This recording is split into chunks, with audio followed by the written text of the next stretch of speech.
রাজধানীর মিরপুর মডেল থানায় দায়ের করা হত্যাচেষ্টা মামলায় আদালতে আত্মসমর্পণ করেছেন child and old age care আশ্রমের চেয়ারম্যান মিল্টন সমাদ্দার এবং তার স্ত্রী মিঠু হালদার।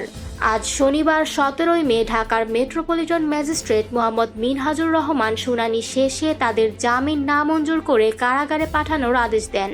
মামলার বিষয়ে তাদের আইনজীবী ওহিদুজ্জামান বিপ্লব জানান, গত 6 মে এই মামলায় অভিযোগপত্র আমলে নেন আদালত। কিন্তু তার ঠিক আগের দিন 5 মে মিল্টন সমাদ্দারের মা মারা যান, যে কারণে তিনি আদালতে হাজির হতে পারেননি। আইনজীবীর সময় চেয়ে আদালত করলেও আদালত তা নামঞ্জুর করে তাদের বিরুদ্ধে গ্রেপ্তারি পরোয়ানা জারি করেন। আজ তারা আত্মসমর্পণ করলে আদালতে আবারও জামিন নামঞ্জুর করে কারাগারে পাঠানোর নির্দেশ দেন। জানা গেছে, গত বছরের 1 মে রাতে মিরপুরে অভিযান চালিয়ে মিল্টন সমাদ্দারকে গ্রেপ্তার করে ঢাকা মহানগর গোয়েন্দা পুলিশ। তার বিরুদ্ধে রয়েছে জাল মৃত্যু সনদ তৈরি, টর্চার সেলে নির্যাতন এবং মানব পাচারের মতো গুরুতর অভিযোগ।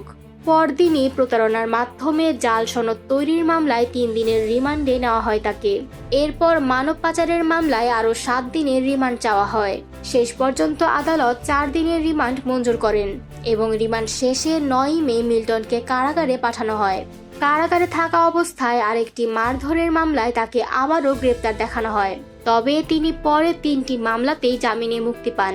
অবশেষে তদন্ত শেষে হত্যাচেষ্টা মামলায় ডিবি পুলিশের পরিদর্শক আতাউর রহমান আদালতে অভিযোগপত্র দাখিল করেন। এই মামলায় অভিযুক্ত করা হয় মিল্টন সমাদ্দার ও তার স্ত্রী মিঠু হালদারকে।